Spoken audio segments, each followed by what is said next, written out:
ओम शांति। ओम शांति। आज की तारीख है 15 जून 2022। साकार महावाक्य। बाबा कहते मीठे बच्चे, ये तुम सबकी वानप्रस्थ अवस्था है।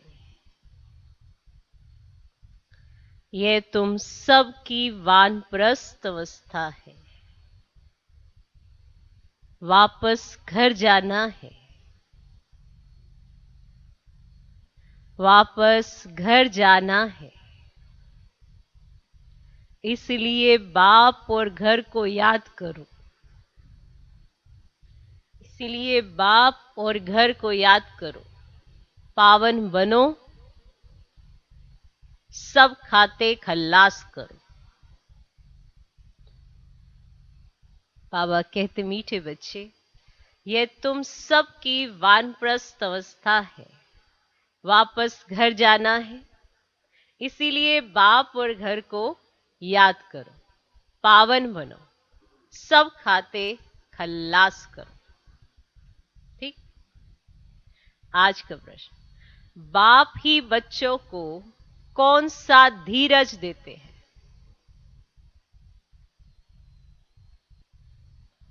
बाप ही बच्चों को कौन सा धीरज देते हैं?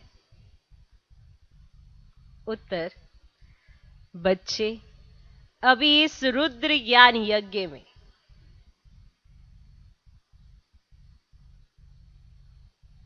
बच्चे अभी इस रुद्र ज्ञान यज्ञ में अनेक प्रकार के विघ्न पड़ते हैं,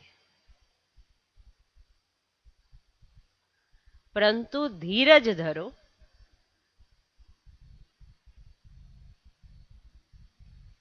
जब तुम्हारा प्रभाव निकलेगा, जब तुम्हारा प्रभाव निकलेगा, ढेर के ढेर आने लगेंगे। फिर सब तुम्हारे आगे आकर माथा झुकाएंगे। फिर सब तुम्हारे आगे आकर माथा झुकाएंगे। बांधेलियों के बंधन खल्लास हो जाएंगे।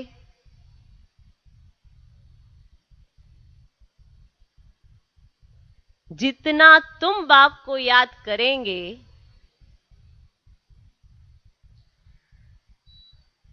बंधन टूटते जाएंगे।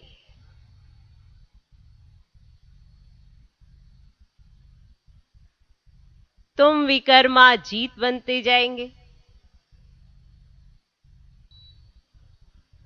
तो प्रश्न, बाप ही बच्चों को कौन सा धीरज देते हैं? उत्तर, बच्चे अभी इस रुद्र ज्ञान यज्ञ में अनेक प्रकार के विघ्न पड़ते हैं, परंतु धीरज धरो। क्या करो? धीरज धरो। जब तुम्हारा प्रभाव निकलेगा, ढेर के ढेर आने लगेंगे। फिर सब तुम्हारे आगे आकर माथा झुकाएंगे। बांधेलियों के बंधन खल्लास हो जाएंगे। जितना तुम बाप को याद करेंगे, बंधन टूटते जाएंगे। तुम विकर्मा जीत बनते जाएंगे। ठीक। आज का गीत है, भोलेनाथ से निराला और कोई नहीं।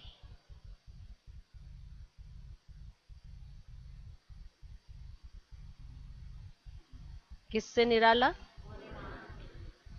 भोलेनाथ से निराला और कोई नहीं। ओम शांति। भोलानाथ सदैव शिव को ही कहते हैं। शिव शंकर का भेद तो अच्छी तरह से समझा ही है, समझा है ना? शिव तो ऊंचते ऊंच मूल वतन में रहते हैं। अब शंकर तो है सूक्ष्म वतनवासी, उनको भगवान कैसे कह सकते हैं? ऊंचते ऊंच रहने वाला है एक बाप, फिर दूसरे तबके में है 3 देवताएं। ठीक। अब वह है बाप ऊंचते ऊंच निराकार। शंकर तो आकारी है। शिव है भोलानाथ, ज्ञान का सागर।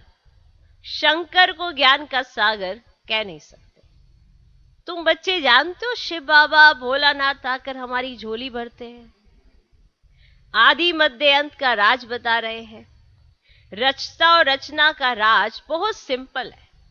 बड़े बड़े ऋषि मुनि आदि भी इन सहज बातों को जान नहीं सकते हैं। जब वे रजोगुनी ही नहीं जानते थे तो तमोगुनी फिर कैसे जानेंगे? क्लियर हुआ? जब वो रजोगुनी ही, जब ऋषि मुनि आए, जब वो रजोगुनी ही नहीं जानते थे तो आज का मनुष्य जो तमोगुनी है वो कैसे जान सकते हैं? नहीं जान सकते ना, जब रजोगुनी ही नहीं जान पाए।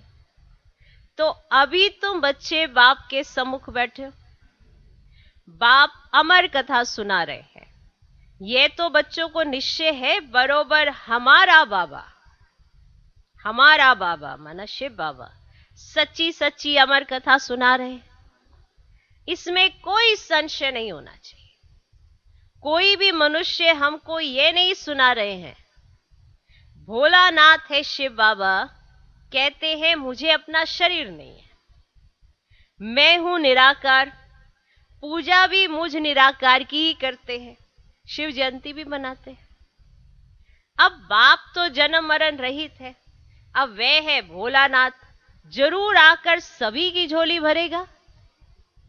कैसे भरेगा? अब यह तुम बच्चे ही समझते हो।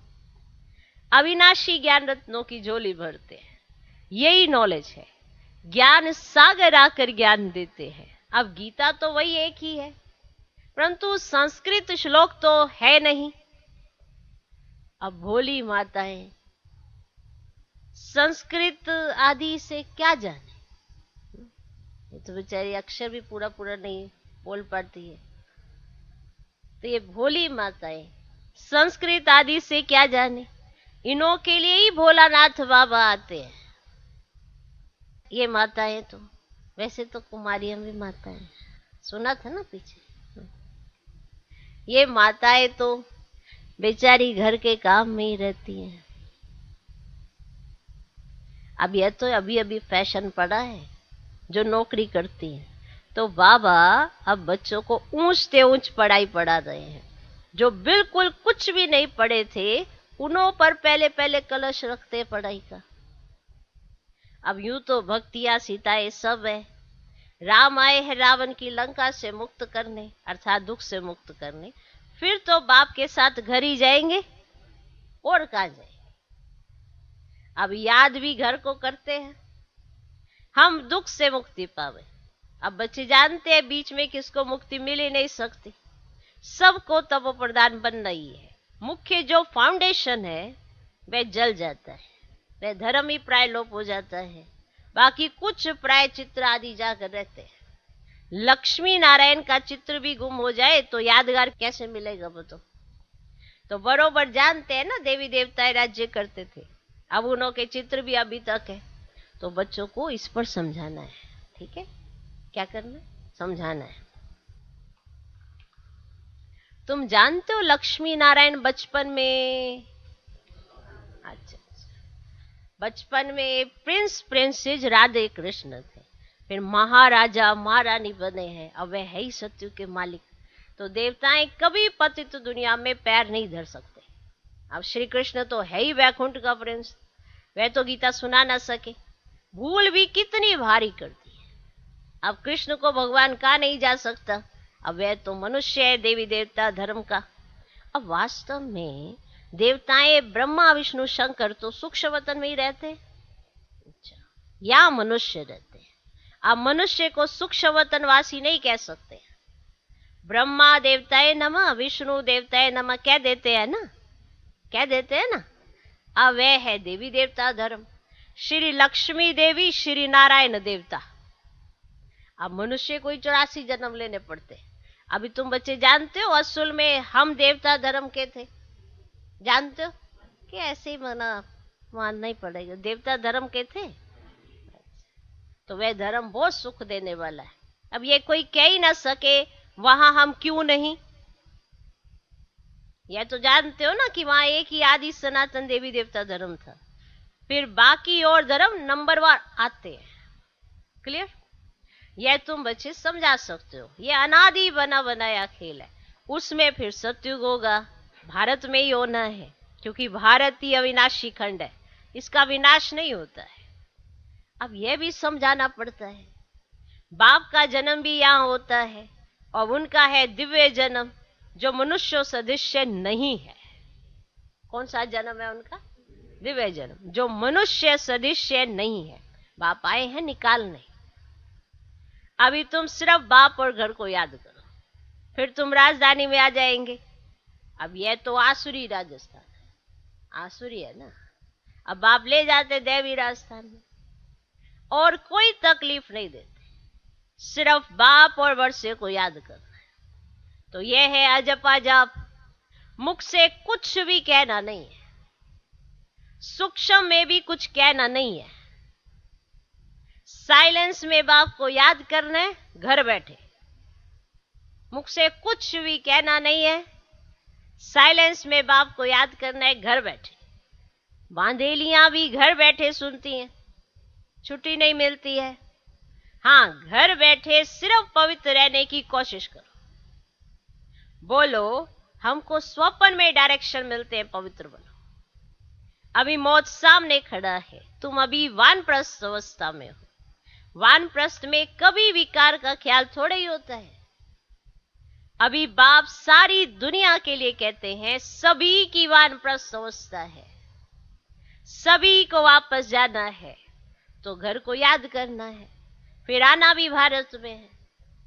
मुख तो घर की तरफ ही होगा ना, होगा ना।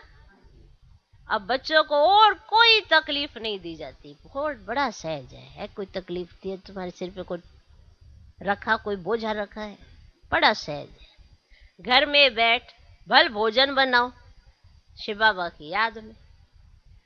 घर में भोजन बनाते हो तो पति याद रहता है ना, तो बाप कहते हैं ये तो पतियों का पति है, उनको याद करो, जिससे 21 जन्मों के लिए वर्षा मिलता है।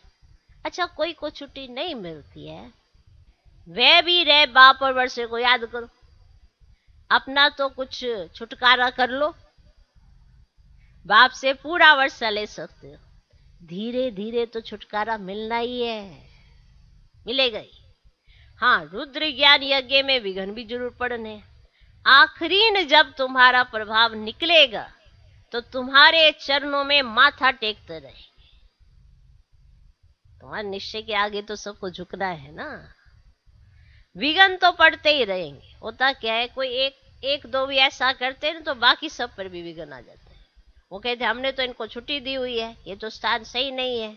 अब कोई गलती कोई करे, उसका प्रभाव दूसरे पर जरूर आता है, क्योंकि सब एक दो को देख रहे होते हैं। बाप को सब नहीं देखते ना, तो जो बाप को देखे वो तो सच्चा बच्चा हो गया ना। जो एक दो को देखे और एक दो को देख कर चले, तो फिर वो कभी भी ऐसे विघ्न डाल भी सकता है और विघ्नों की वजह से बैठ भी सकता है। तो विघ्न तो पड़ते ही रहेंगे, इसमें धैर्य धरना है, उतावला नहीं होना है। घर बैठे पति आदि मित्र संबंधियों को एक ही बात समझाओ कि बाप का फरमान है, मुझे याद करो, वर्षा लो। कृष्ण तो हो ही नहीं सकता, अब बाप को याद करना है, बाप का ही परिचय देना है, जो सब जान जाए कि हमारा बाबा शिव बाबा है।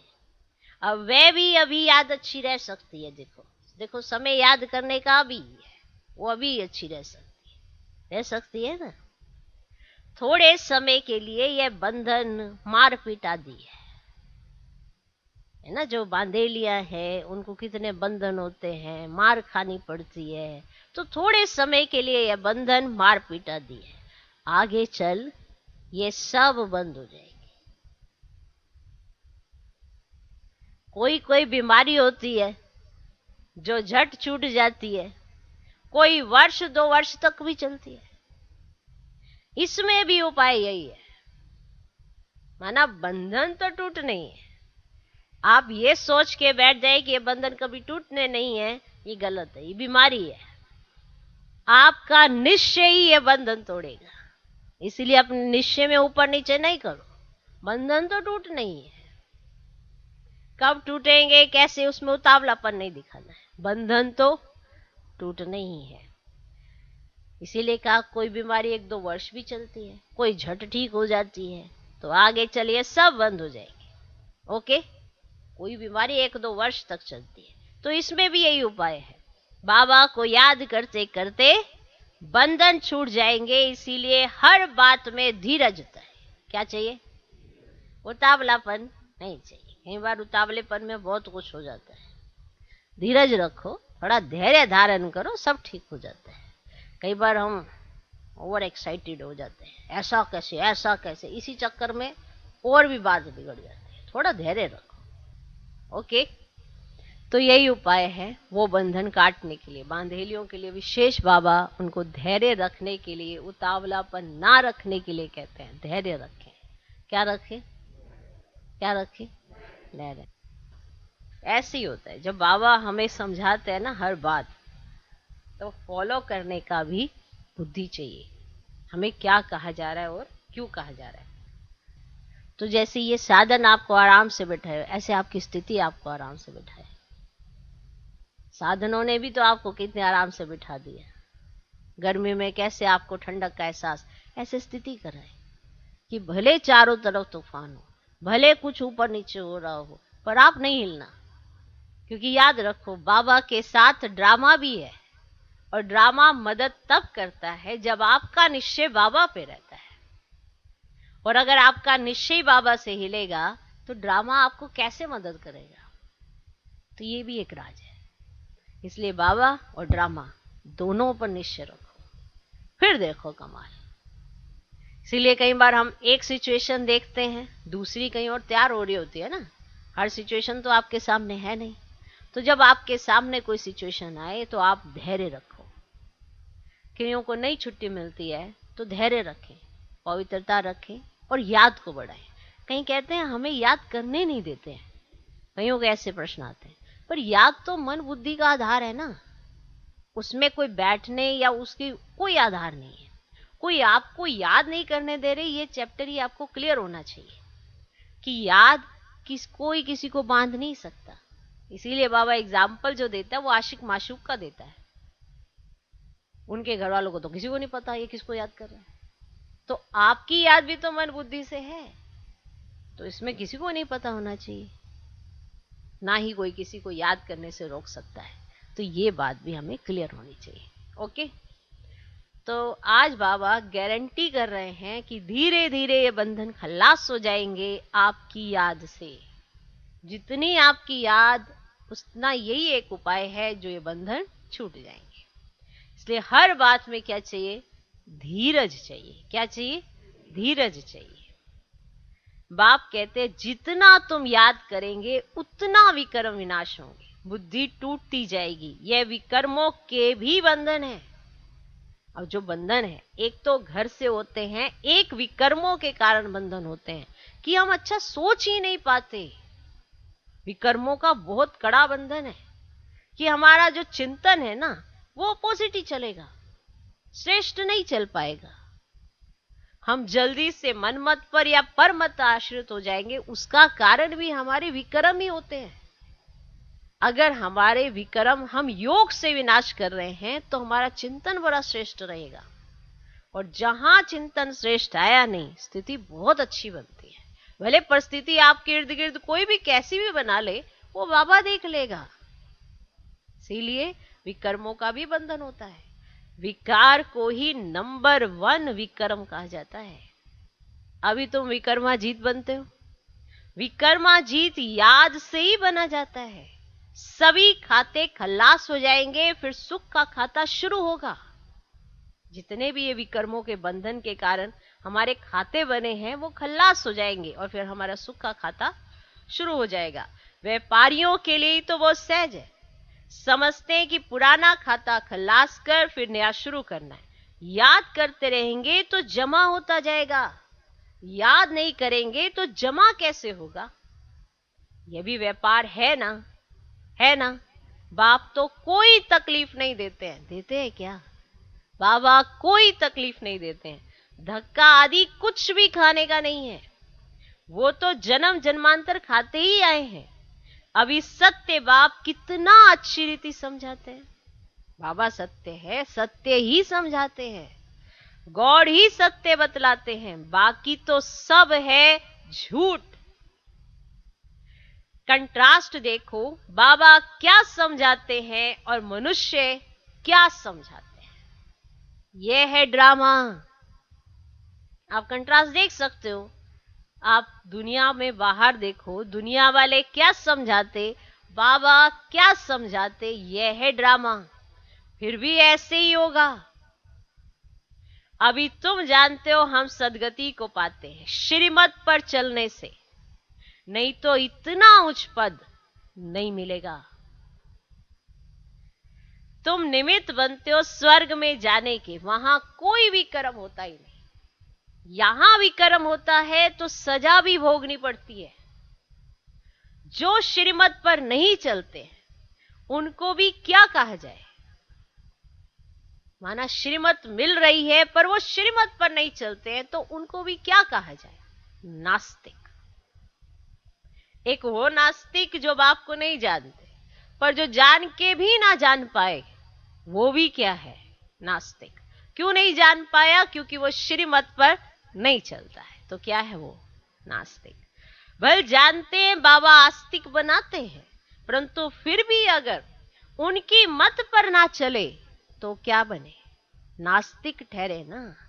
जानते भी हैं शिव बाबा की श्रीमत पर ही चलना है, परंतु जानते हुए भी ना चले तो उनको क्या कहेंगे। श्रीमत है श्रेष्ठ बनने की, सबसे ऊंच से ऊंच वह सतगुरु है। बाप बैठ बच्चों को समुख समझाते हैं। कल्प कल्प समझाया था, बाकी शास्त्र तो सब भक्ति मार्ग के हैं। अनेक ढेर के ढेर शास्त्र हैं, शास्त्रों की भी बहुत इज्जत रखते हैं। जैसे शास्त्रों को परिक्रमा देते हैं, वैसे चित्रों को भी परिक्रमा दिलाते हैं। अब बाबा कहते हैं इन सभी को भूल जाओ, ठीक, एकदम बिंदु बन जाओ, माना जीरो, कुछ भी पता नहीं है। बिंदी लगा दो और कोई बातें सुनो ही नहीं। Hear no evil, see no evil, talk no evil. एक बाप के सिवाय दूसरे कोई की बात मत सुनो। अशरीरी बन जाओ और सब कुछ भूल जाओ। तुम आत्माएं शरीर साथ सुनती हो।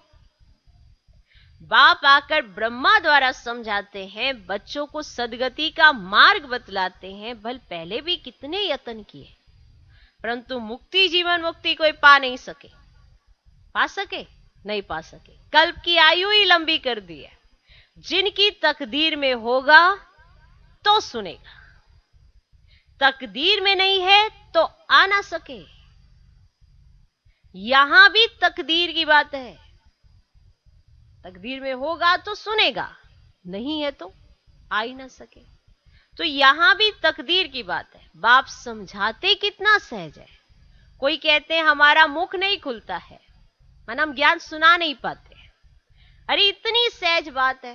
बाप और वर्षे को याद करो, उनको ही संस्कृत में कहते हैं मन मना भव।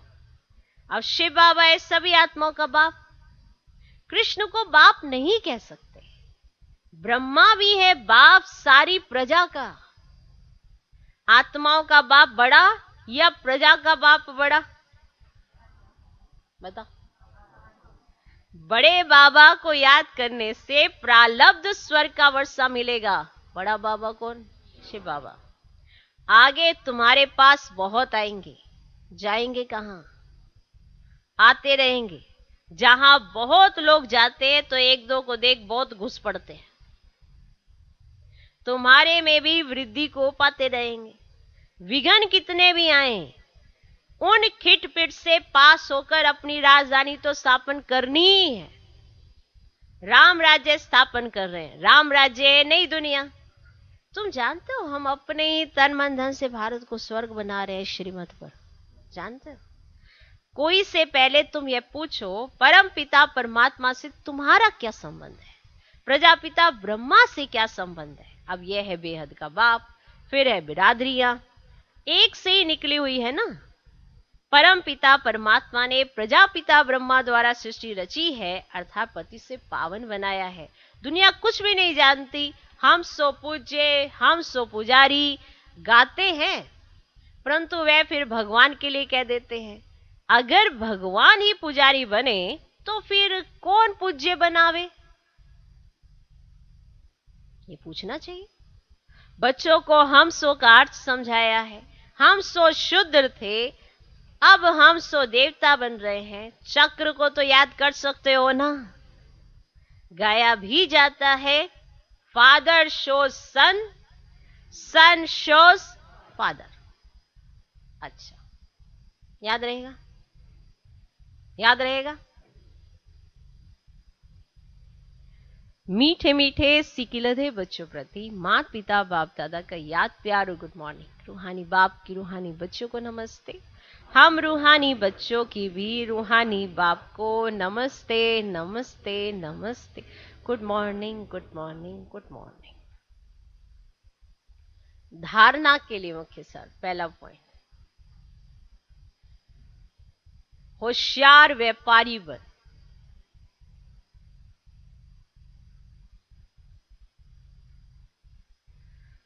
होशियार व्यापारी बन, पुराने सब खाते खल्लास कर।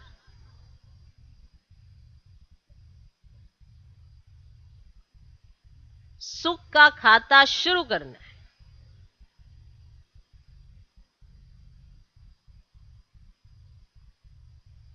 होशियार व्यापारी बन, पुराने सब खाते खल्लास कर, सुख का खाता शुरू करना है।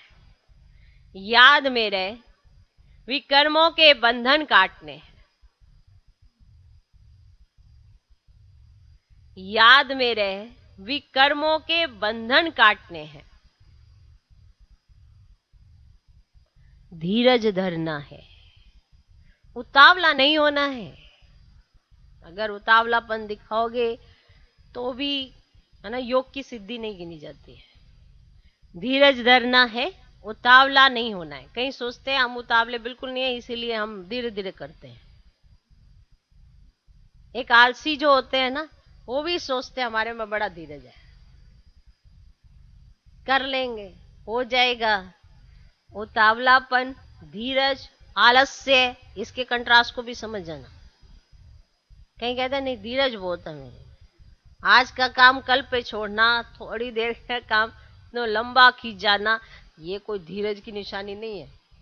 धीरज माना स्थिति में, जैसे कि उनको मार पड़ रही है तो वो बाबा से ऐसे कहते हैं कि बाबा ये कब तक, तो बाबा उन्हें कह रहे धीरज रखो।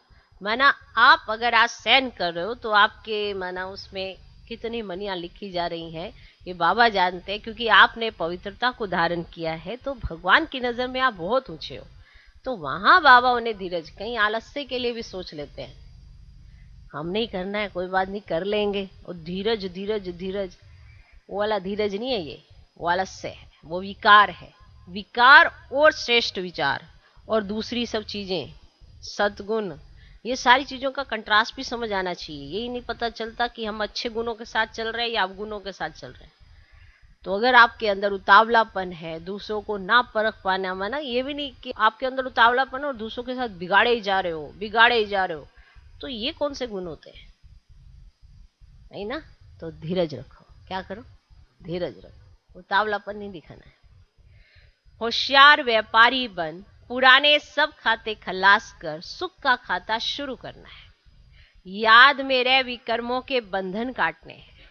याद में रहे, विकर्मों के बंधन काटने हैं। धीरज धरना है, उतावला नहीं होना है। दूसरा पॉइंट, घर में बैठ भोजन बनाते, हर कर्म करते बाप की याद में रहना है। घर में बैठ भोजन बनाते, हर कर्म करते बाप की याद में रहना है। बाप जो अविनाशी ज्ञान रतन देते हैं, उनसे अपनी झोली भर दूसरों को दान करना है।